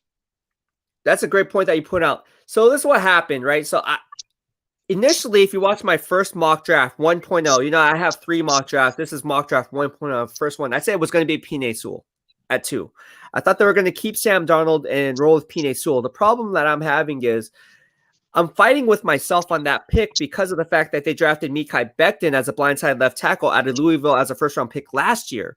So are you going to move Penei Sewell to the right side? Furthermore, when you saw what they did in free agency, when they doubled down on those gains by picking up guys like Keelan Cole from Jacksonville Jaguars and another guy like Corey Davis from the Tennessee Titans, you're pretty much telling yourself, hey, we have wide receivers, whoever the quarterback is, whether it's Sam Darnold, Zach Wilson, Justin Fields, whoever, Trey Lance, whoever that quarterback is, that they're going to be able to give that quarterback the offensive weapons and the firepower to go ahead and make some plays for 2021. The question remains to be seen. Do you draft Penei Sewell, who is the top offensive tackle in this year's draft class, to play right tackle? Yeah, you can't go wrong with offensive line, and they have the worst one. They have the. I mean, it is the worst one. I will tell you. I would agree. I said it in earlier pod. I said they have the worst offensive, and I spoke with one Jets coach, on that coaching staff, and he agreed. He's like, dude, our line's garbage. What about this? Maybe they trade back, someone else steals the 2 pick, and they get Slater. Ooh, I like it. I like it. I think either way, they're going to shake up the draft. Yeah, exactly. If they hold on to Sam Darnold. So that's why I said, when Kyle Shanahan and John Lynch, when they trade up to number 3 and said, oh, why didn't they trade up to 2? And they said, oh, because the Jets told them they weren't picking Zach Wilson. I said, well, GM Joe Douglas would not do that. Like, he wouldn't show us cards coming from the Baltimore Ravens tree with Ozzie Newsome and Eric DeCosta. They don't do that. They never show their hands no matter where those guys go off to. They always play it safe to their vest, holding everything in tight and in circles. Now, it is interesting to see if the Jets were to go with Sam Darnold, then Zach Wilson is sitting there. My next question to you is, who do you take, Zach Wilson, Justin Fields, or Trey Lance? Not Lance. You don't trade up all those picks to get Lance. He's too much of a project, I think. I'm good with either. I'm going to say, damn, dude, you put me on the spot here because I like them both. Dude, I'm the same way with you. I'm going to go Fields. I'm going to go Fields. Me too. I would for one reason. I watched some of Wilson's pro day, and they're talking about that big throw he made. But literally, did you see it right after that throw? He missed a 5-yard out by like 3 yards. Mm-hmm. And a lot of Kyle Shanahan stuff is underneath, man. And I think Fields can throw a little bit better if he can get that long stride out and just get to those quick throws a lot faster. I think Fields will have a little more upside than Wilson. Wow, I like Wilson a little bit more, and this is where we kind of like. I don't like either the word disagree. This is where we kind of like discuss. I using discuss. I don't even like using debate because then it's like it's a debate class. Now I want to go back to school, man. I done that already. I hated debate class. I was that kid that if someone debate with me, I'm like, okay, cool, and I just go like this, and it's like, okay, cool. Say what you have to say. I'll call it bouncing ideas. Bouncing ideas. I like it. In the BEASTwriter family, we're just bouncing off ideas. No, it's interesting because here we are, right? We have the same line of thinking. We discuss with each other every podcast, bro. I look forward to your comments, and we have. I love it. We're lockhead on everything 95% of the time. This is the one where we're kind of like, I say Zach Wilson, you say Justin Fields. This is probably the same power struggle that GM John Lynch and Kyle Shanahan are going through right now. I guarantee it. Because I think Kyle Shanahan wants Trey Lance, but I think that GM John Lynch wants Justin Fields or Zach Wilson. If we're looking for the future, then take Lance. But I don't think you trade up all those picks to get Lance. Because I feel like you could trade it to 8. I agree with you. And that's why you're going to be joining. That's why you're going to be joining my scouting department when we open our own NFL franchise. Hey, I'm down, man. I'm at work right now. I'm on my lunch break. So I'm like, I got to jump in real quick. All right. But, I'll let you get going, man. Thank you so much for tuning in, John. Very appreciate it, man. And mahalo. You guys follow this guy. Follow this guy. He's got all the best content. He's interactive with his fans. He knows his stuff. And much love, brother. All right. Thank you so much, man. Take it easy. Later, guys.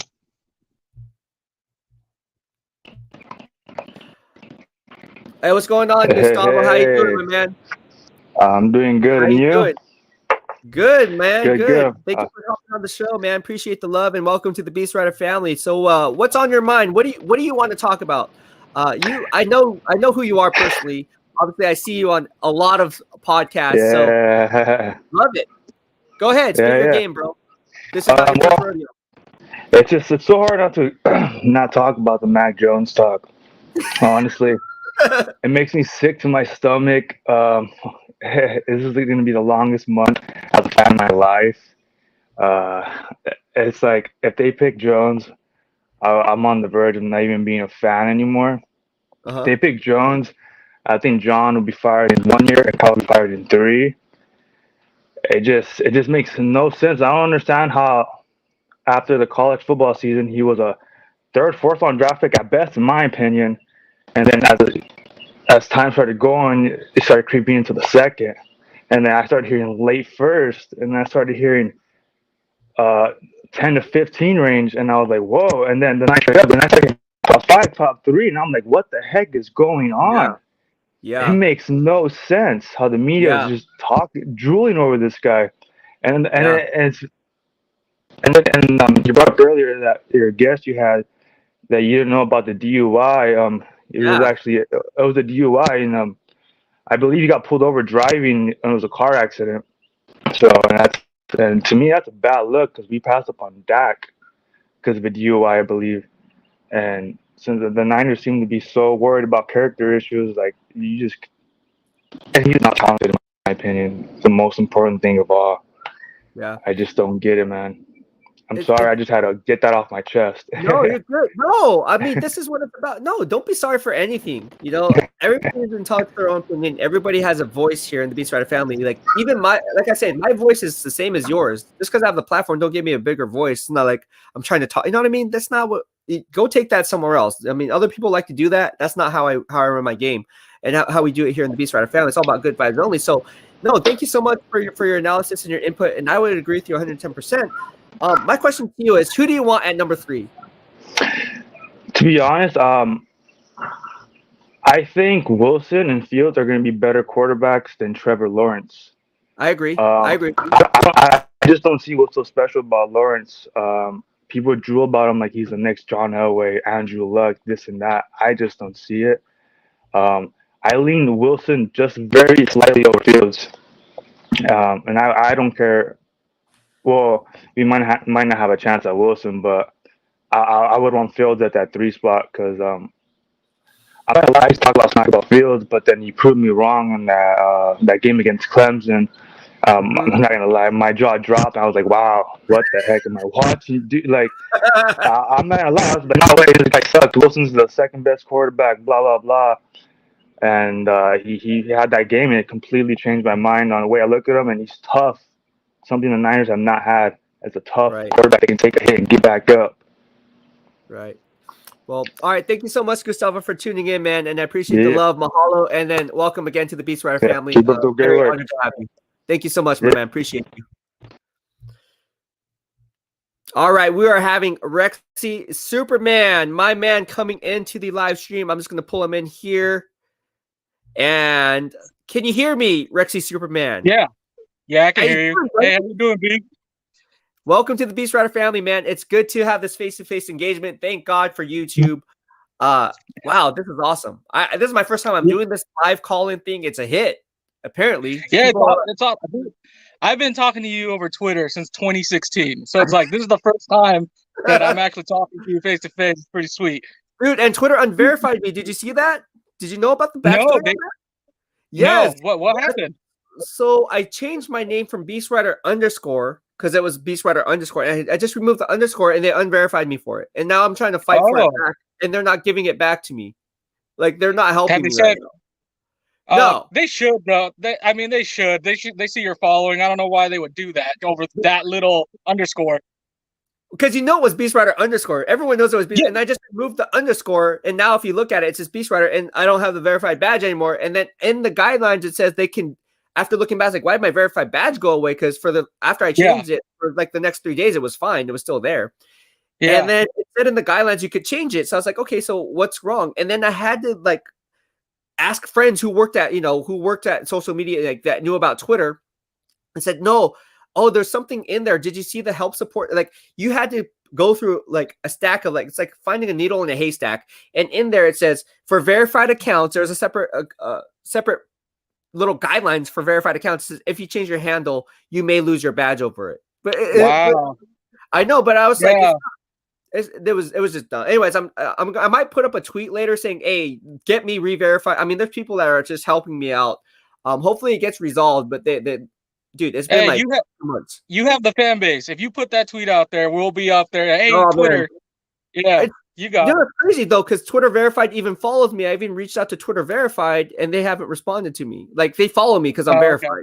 So right. But anyway, I think it'll just take some time, but I think you'll get it back. What is on your mind, man? Let's talk about what you want to discuss. No, we're just talking about it's the talk of the month is these quarterbacks, and to me, like like we talked over Twitter. Me, 1A is Wilson, 1B is Fields. That's how I see it, and then 2 is Lance. That's how I see it.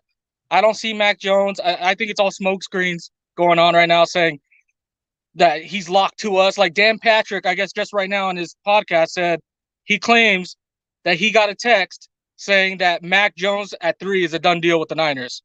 He said Mac Jones at 3 is a done deal? Yep. On Dan Patrick's podcast, if you watch it, the one that he just had it like maybe an hour ago, that's what he's claiming, or that's what he's hearing anyways.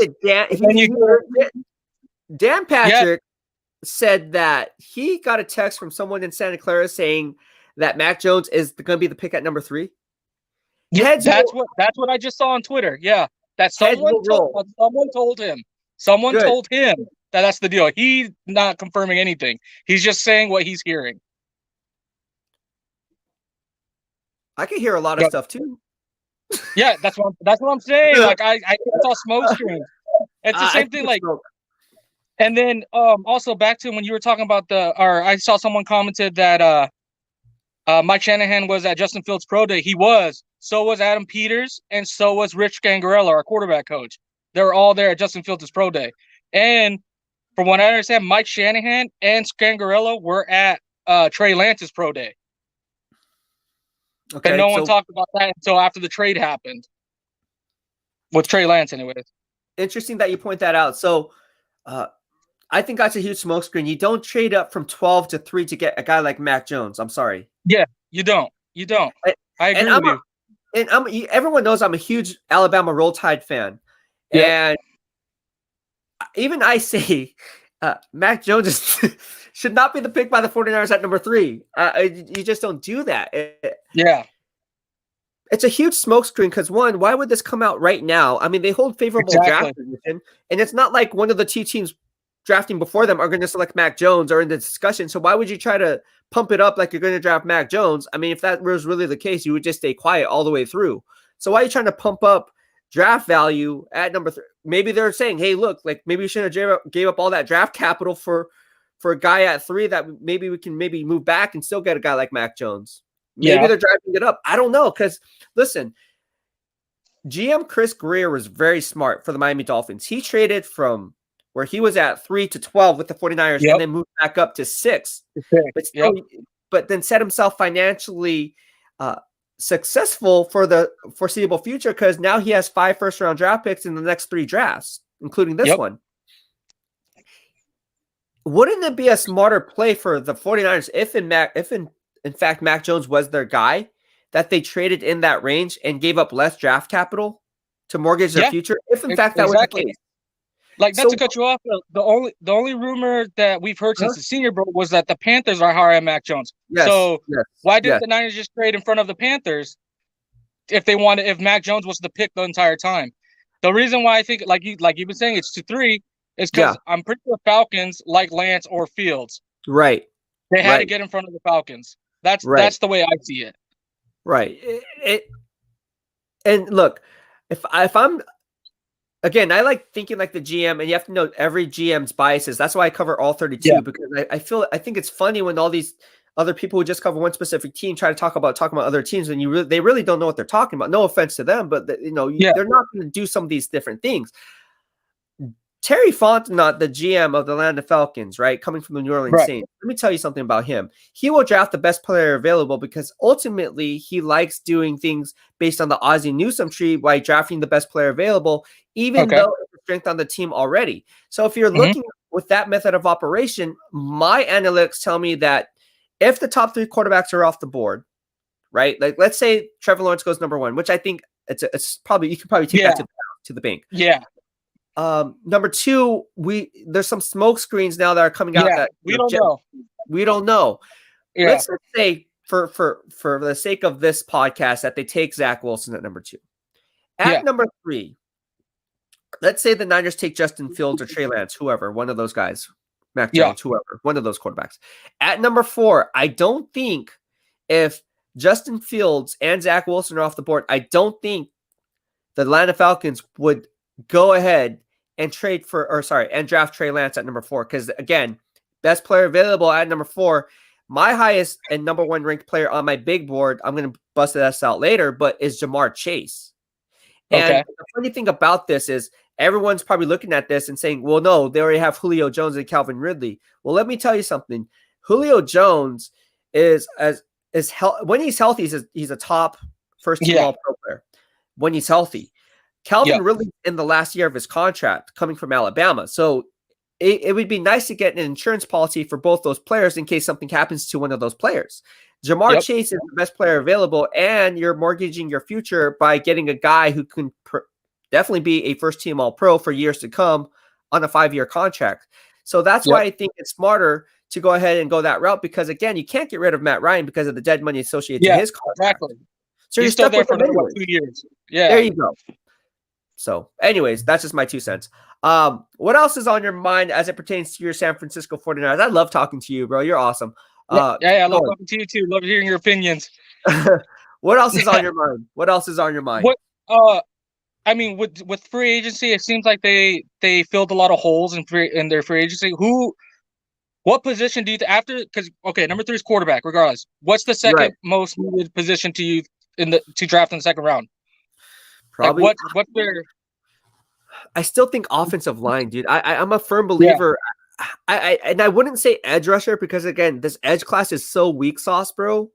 It's horrible. This edge class is garbage. It's hit or miss. That's how it feels. All these guys are getting pushed up the board like there's the next thing is sliced bread, but in actuality, it's not very strong. This edge class is not very strong. This safety class is not very strong. Yeah, it's not. I agree. And so for me, again, the Niners' needs are this. They still need a running back. Yeah. I don't care what anyone says. Raheem Mostert, can he stay healthy for a full 17-game schedule? I don't know. Can he stay? What about Jeff Wilson? Same thing with Wilson. We don't know. They run so hard. Sorry to keep cutting up, but they run so hard. It's always something, an ankle, a sprain. It's always something. Right. Exactly. And then here's another thing that I want to say. Here's some food for thought. The Niners have not had a 1,000-yard rusher since Frank Gore left in 2014. Furthermore, I know I put up a podcast on this and I said Javonte Williams is more suited for a power-based run scheme, but I like Javonte Williams. That's my new draft crush. Javonte Williams out of North Carolina. What do you think about Carter? I love Michael Carter. Yeah, I understand Williams is good, but I love Carter in this offense. I can see him run in this offense. Yes, absolutely. I agree with you 100%. You know why? Because if you look at how he's so patient in hitting the hole, that's one thing that's one thing that me and you can agree on. Because if we're actually looking at Michael Carter's game film, he's a one-cut back, but he's very patient in seeing the hole. And he's so small and diminutive. And if you look back at what Mike Shanahan had during his early days with the Denver Broncos, the guys weren't behind, at tailback weren't the biggest or the strongest, but they were always the shiftiest and the diminutive yet shifty guys. I like Michael Carter and what he would bring to the San Francisco 49ers. I like that pick too. I'd be happy with either one. Yeah, same. Now, people would say and look at us like, oh, you guys are dumb because we already have Jeff Wilson. You can plug and play any other player in there, which is fine. But I would say this. I would say, can these players sustain a full 16-game schedule or a 17-game schedule? Because let me tell you something. I worked in talked to these offensive linemen over the course of the years of covering the 49ers and some of these NFL teams, and I can tell you one thing is for sure. It's very hard for them and difficult for them to do their job and their assignment up front when they have a circus of running backs behind them who, based on down and distance, they don't know what they're getting, because at the end of the day, how they leverage their splits, how they're leveraging their reach blocks will ultimately be determined on who's behind them. And if they have a running back who they believe, I know, okay, if I have Javonte Williams or if I have Michael Carter behind center or behind me, I know I can let this guy go on my reach block because he'll make that guy miss, and I could just hit the second level and we'll get this easy first down, this for a 5-6 yard gain. You can't do that when you keep rotating players in and out. Yeah, it messes up the flow, the chemistry of the offensive line. They don't, like you said, they don't know what they're getting. It's like, Mostert's hurt again. Okay, here's Wilson. They get in rhythm, and then they're hurt. Someone else. That's understandable. So it is interesting, but the draft is just right around the corner. We're going to get a lot of screens. Anything that comes out, like we're just talking about Dan Patrick. Well, Dan Patrick's going to get a lot of clickbait from it because ultimately, I'm not saying Dan Patrick is lying or is not telling the truth. No. I mean, he's at the top of the reason. It's probably true what he's saying, obviously, but I don't think it's going to be Mac Jones. I would have to disagree with that. I don't think so. I'll bet anything it's not Mac Jones. I really don't believe it's Mac Jones. I've already it's not. It's not going to be him. I don't see it. And also, I think back to what you're saying, I think they're hyping him up so that someone does trade up to get him. Yeah. And who's the only other team that wants him? Carolina Panthers. Oh, okay, yeah, them too. But who's the other one? With Mac Jones? Mac Jones? Yeah. Yeah. Who is the other team? 15. Oh, the Patriots? Yeah. Yeah, you're right. That could be it. I don't think they're going to do that, though. I don't think they're going to do it. I don't think so either. But I think it's like they're teasing them, like, hey, like we might take them at 3. Are you going to come up? Like, dude, like that's the rumors. That could very well play out, though. I always said, even during the year, when the year was even over yet, and people were like, why are you putting out this stuff now? I was like, well, because I see it happening. I said Jimmy Garoppolo is going to get traded to the New England Patriots, and people are like, why? He's still our quarterback. Why? I was like, watch. And here we are today. Draft day.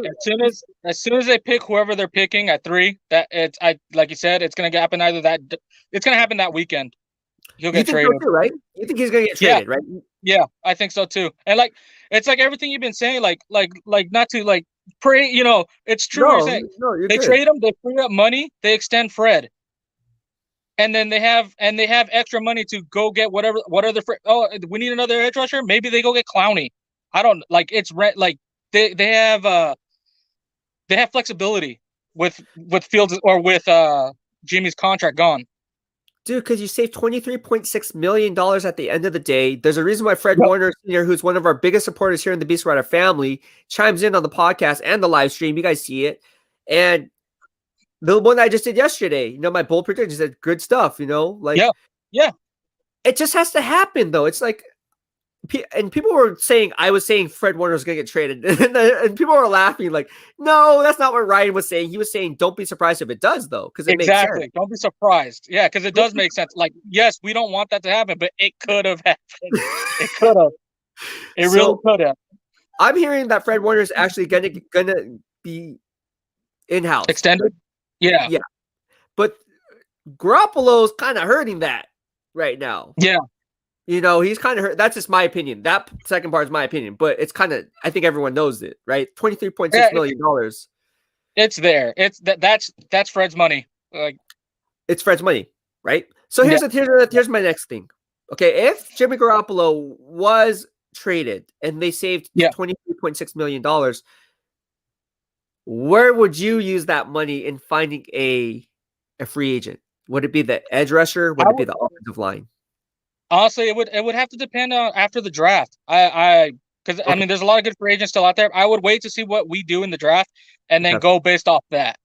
Okay. But I'll just throw in Clowney out there because he's the big edge rusher, and everybody's saying we need an edge rusher. And this, like you said, this edge class is, to me, my favorite edge player is Jalen Phillips. He's gonna go in the first round easy. Yeah. But then again, with his concussions, concussion history, I don't know how he's gonna pan out. But other than that, it's like That's what I'm saying. I O-line, corner, and a running back. I think those would be the 3 positions Niners need to look for in the draft. And then just going off that, I would say like you said, like we would have enough money to go for a Clowney, that kind of Yeah. edge guy, if we wanted to add another edge guy to the lineup. No, absolutely. And people who are down on Clowney, let me tell you something. Like I said, I don't rely on PFF. I have my own grading system, right? Yeah. It's formulated by an NFL coach, an NFL player, and a well-respected NFL scout. So I formulated this grading system myself. I cross-checked it with them. They said it was good. You're good to go. I've been doing it for 6 years now. Looking at Jadeveon Clowney's snap count and seeing where he wins, he's winning a lot of these pass rush win rates, right? What we're not seeing is that translating into sacks. If Jadeveon Clowney was to come to San Francisco opposite of Nick Bosa, I'm telling you, that's something that no quarterback wants to face. Yep. I would be quick to argue that Bosa and Jadeveon Clowney would be arguably the best 1-2 duo as an edge rushing duo in the NFL, hands down. Yeah, it would be scary. It would be very scary. That's what I'm saying. Like, I'm not I understand people, they're stats guys, but Bosa only had 9.5 sacks in 2019. If you would have just looked at you're like, okay, that's okay, but he played way better than 9.5 sacks.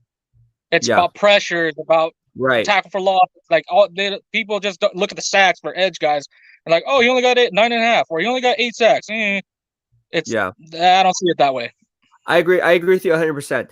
All right, so we talked about the draft. Who's your draft crush? I want to know, because we talk a lot. I just want to know your thoughts because I think it's interesting to hear your take. Who's your draft crush, bro? Rondell Moore. I've been on him since. Oh, I like it. The Purdue okay. He's been mine for a long. Yeah, he's small, whatever, but he's been mine for a couple of years now. Like I'm like, if he I hope Niners get him, but it doesn't look like that's going to happen in this draft class. The Niners need more needs in other places than receiver, I think. Dang, that's crazy. I like Rondell Moore. He's short, he's shifty, but he's strong. Yeah. We saw his 40 time. What I saw in film from him was something. I mean, I'm small myself, right? I'm not the tallest guy. I'm only 5'5", 150 pounds. But yeah, I'm only 5'9", so. But I can use the extra 4 inches though. Yeah, hey, I get you. But no, getting to your point, it's very interesting to see things because again, when you're small like that, you have to win with speed, number one. Yeah, and you have to have the lateral agility to make tacklers miss. Yeah. Aside from that, I think the third critical factor you look for is toughness. So if you're small but you're tough and you've shown that you're durable, right? Yeah. This is going to elevate your stock because a lot of these scouts are just going to take Rondell Moore off their boards. Trust me, just because of his height. I'm telling you, they'll say this guy's vertically challenged. He doesn't have a big catching radius. We can't afford to have him on our team because one bad throw by the quarterback, if it's behind him, that'll be a pick 6, and he can't come back for the football. He's not good downfield run blocker because he's too small. I mean, just by default, they're going to have all these negative connotations just because of his height, which is frustrating and disappointing. But at the end of the day, that's the way it is. Rondell Moore, to me, I like that. I like that sleeper pick. I like your draft crush being Rondell Moore. Where do you see him going? What round? I said late second, just everything you said. And then this past year, I think what kind of messed him up was he opted out originally, but then when the Big Ten said they're playing again, he came back in. So I think that kind of messed him up. He should have just stayed out since he was already I don't know. I feel like if he would have just stayed out, he'd be in a lot better position right now. Right. I agree. Because he didn't have a great 5 games or however many games the Purdue played this year. So I say I think he'll go day 2 in one of those 2 rounds. All right, so you talk about Jalen Phillips. I am not high as on Jalen Phillips as you are, which is fine. At UCLA, that's the first I saw him for like 4 games. I was like, who is this number 15 dude?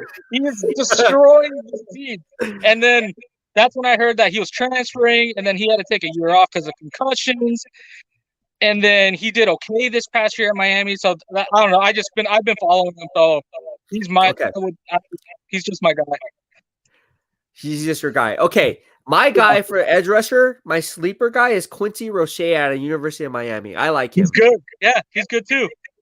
I like Quincy Roche. I think a lot of people aren't high on Quincy Roche because Jalen Phillips and Gregory Rousseau are there. Yeah. Quincy Roche is going to be a baller for somebody. Even if it's a one-trick pony pass rush specialist on third downs, that's going to add a lot of value to a team in need of a desire or need for a pass rushing ability and a 4-3 front, probably as a defensive end, but he can also be stand up in the 3-4 2-point stance outside linebacker. I like. So Quincy you think Quincy Roche? Like who would your comparison be for him? Oh my gosh, dude! It's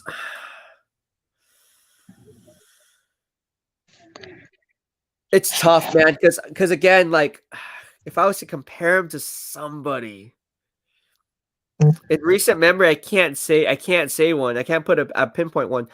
He reminds me a little bit of a Chandler Jones, not on that scale. I'm not saying he's the next Chandler Jones.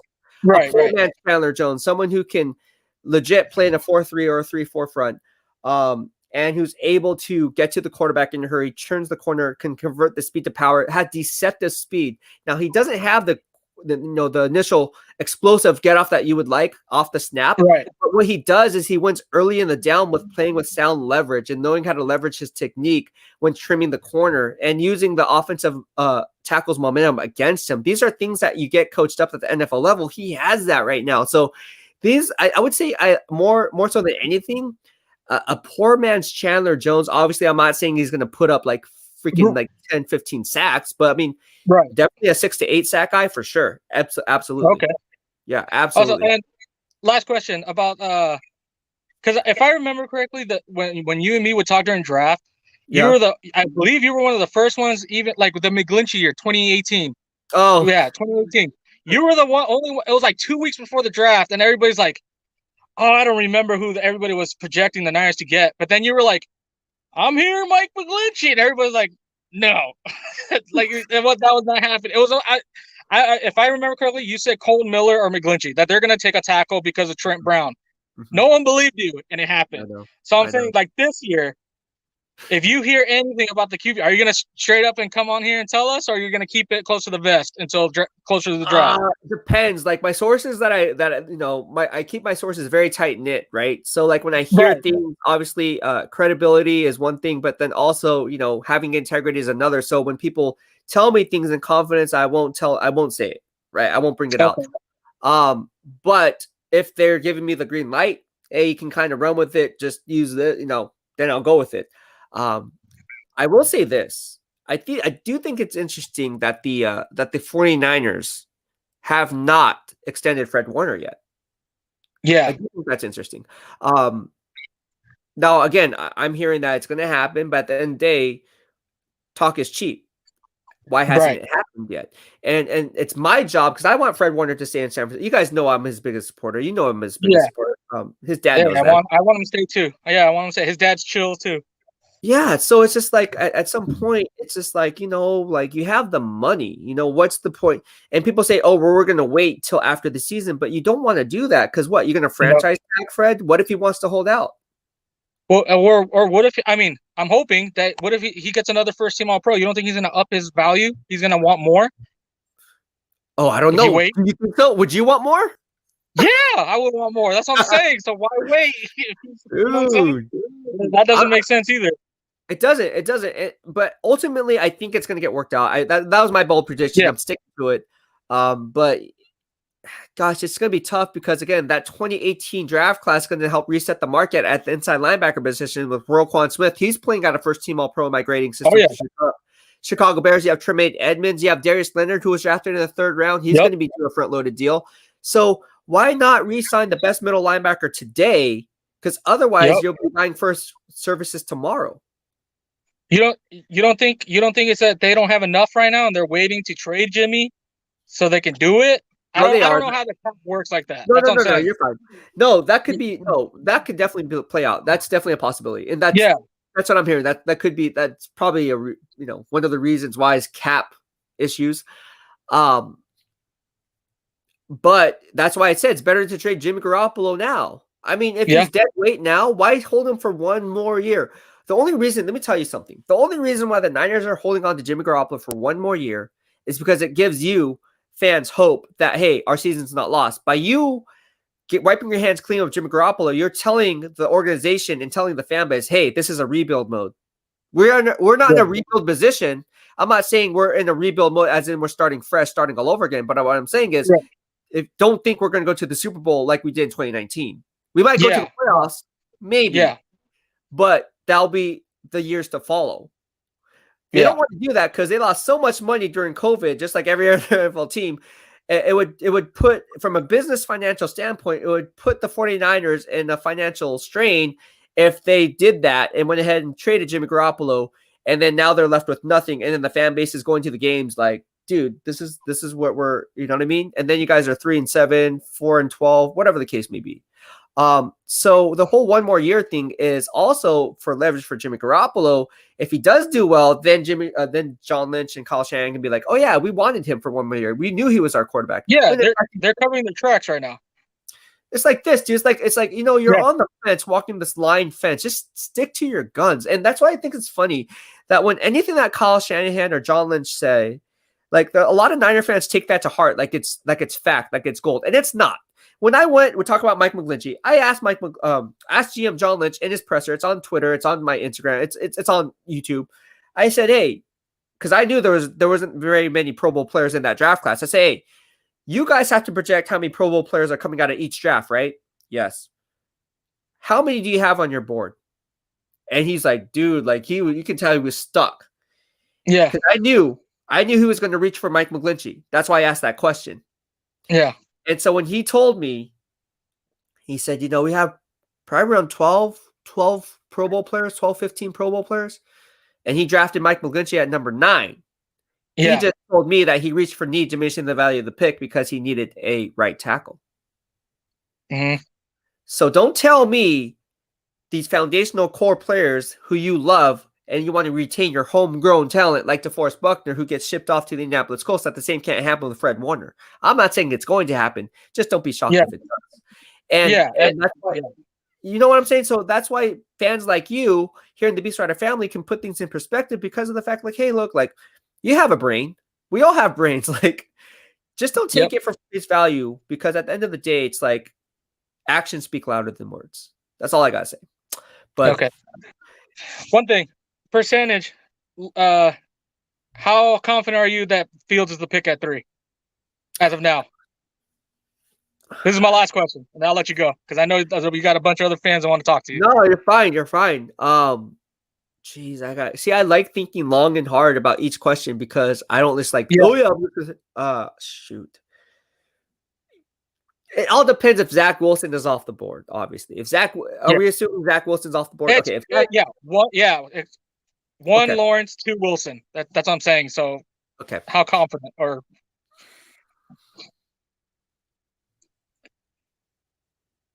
Gosh, because I honestly, in my gut, my feeling is that Kyle Shanahan wants Trey Lance. That's why. Why do you think that? Just because of the critical factor? The potential too, like how much better he can get. The Josh Allen comparison as well. Yeah, and knowing Kyle Shanahan personally, I know he believes that he can coach up any player to reach that potential. Right. That's just arrogance in him. Yeah. I think that's a bad thing. But that's how he is. Yeah. I would say 55%. Okay, yeah, it's close. It's close, dude. Yeah. Like I'd be happy with any of those 3, but I'm leaning towards Fields. Like Fields is growing on me. Like he's really growing on me. So I'm like, I'll be kind of upset if I wouldn't be like super upset. I'd be like, okay, Lance is cool, but damn, we could have Fields. Like, I rather, you know what I'm saying? Like I'm kind of teeter-tottering there, but I think any of those 3 guys, Wilson, Fields, Lance would be awesome. But yeah. All right. Well, hey, thank you for having me on, and I hope to get on in the future and talk to you. I'm always listening to your podcast. Oh no, thank you so much, and again, welcome to the BEASTwriter family. It's good to have the interaction with you. So thank you so much, man, and mahalo. Yeah, see ya.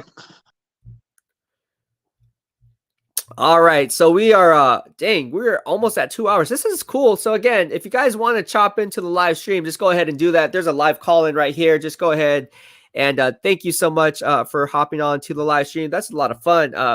A lot of good engagement here. A lot of good engagement. Thank you so much for your generosity as far as the super stacks, super stickers, and super chats. Thank you so much. I saw some that were coming through. I just want to say thank you and take time to say thank you for that. 49ers Ultimate Report, thank you so much for doing that. Also, Robert Watson, thank you so much as well for your generosity. So you got your package. So that was a concern of mine. So Robert was telling me, he's like, oh, this is the first BEASTwriter Family winner giveaway. And he's like, dude, I didn't get my package. I was like, oh, are you kidding me? I was like, luckily I have tracking on that. It's coming from my business account. I'm going to check up on it. I'm glad it got sorted out. Yes. And he did get it. And yeah, thank you so much, man. Good vibes only. And I'm happy that you got your package and the nice extra surprise and goodies I gave you. You weren't expecting that, were you, Robert Watson? Good vibes only here, man. That's what I'm saying. In today's Family Fridays, we're going to do another giveaway. We're giving away this at 2:30, well, not 2:30 p.m. live stream, but this 49ers Fit founding member, 49ers Fit here with the San Francisco 49ers t-shirt, dry fit. You guys know the story there. So all you got to do is subscribe to my channel and you'll be entered and engage with me. Plain simple as that. All right, so let's see what else we got here, and I'm going to go head out. All right, Cardboard King says, it's lying season. I don't know. I don't think anyone really knows who they're going to take. Hell, Shanahan might not know who he wants yet. Trent Payne for the BEASTwriter Family. I think they know exactly who they want. The smokescreen is that there is a debate. Could happen. Mac Morris, 83. To be fair, Christian, everyone makes really dumb decisions as a youth. All right. John Niner 8 from the BEASTwriter Family. Mac Jones is overrated. He played with NFL receivers, also has a top-tier running back with the best offensive line. No thanks. All right. Michael McCann says, yo, you pumped the Mac pick so teams think that they have a shot at Fields without moving up. Jason Ellsworth, it's from the BEASTwriter Family. Oh, no, there are a lot of other people saying that it's a done deal with Mac to the Niners at 3. If that happens, I'm done with the Niners until they get rid of Lynch and Shanahan. Yeah, I would agree with you. Here we go. John Niner agrees. From the BEASTwriter Family. Kyle and John both should be fired if they draft Mac Jones at 3. John Zach says, who was just on our show, thanks for having me on, Ryan. Much love. Let's go Niners. Yes, let's go Niners. All right. Bill from the BEASTwriter Family says, Ryan, the Patriots only have less than $8 million in cap space. They can't afford Garoppolo. Well, that's not good news, but they can restructure certain deals. Maybe, right, Bill? I don't know. Can't they restructure some deals? We see it happening every single day. Maybe that can play out and they can go ahead and restructure some deals or maybe trade stuff on Gilmore somewhere else. Niner Kingdom, Draft Crush, JC Horn, baby. I like JC Horn. That is another one of my Draft Crush. He's a beast. Drew Burrows, Clowney, and Bosa. What do you think of that? Yeah, what do you think of Clowney and Bosa? Bill says, Ryan, the Patriots. Oh, here we go. You already said that. John Zach, which undrafted free agent rookie back will the Niners make into a stud? That's a great question. I don't know who's going to be undrafted yet, but we're going to have to see how that one plays out. Christian Gonzalez, Kadarius Toney, this dude is like having two Debos on the field. That would be true. But you already have a guy by the name of Brandon Ayuk. Ayuk. Who likes Brandon Ayuk? All right. Trade Samuels and pick one of these receivers in the draft. Ooh, Jose Alvarado from Facebook says you should trade Deebo Samuel. Why would you trade Deebo Samuel? I wouldn't trade Deebo Samuel. Trevo Puzzy from the BEASTwriter Family. I think those picks we gave up were the same picks we were going to get Deshaun, so it only makes sense we still get a dual threat quarterback. I think we get Fields or Lance. John Zach says money talks. Pay Fred. There you go. Trevor says there's not going to extend Fred until Jimmy's money is off the books, as I pointed out in my earlier podcast yesterday. Bill, Ryan, the Patriots. Oh, he keeps saying the same thing. I get it, Bill, and I agree with you. Isaac Lunger, is the any situation where the Niners could still get Watson? If so, how would you see it happening? Thank you so much for your question. Part of the BEASTwriter Family. It could happen again, but you gotta remember these allegations are allegations, and until that dust settles, we don't know what's going on with Deshaun Watson. I'm gonna say pass for now until that thing clears up. Rexy Superman says, thanks for having me on. Love talking ball and 49ers with you. Thank you so much for coming on the show, Rexy. I appreciate the love and support. Always fun talking to you. We'll be doing more of these Q&As, live streams on Family Fridays. It might become a weekly habit, actually. I might just do this one a day. I think it's cool. I don't know. I think it's cool. I think it's dope.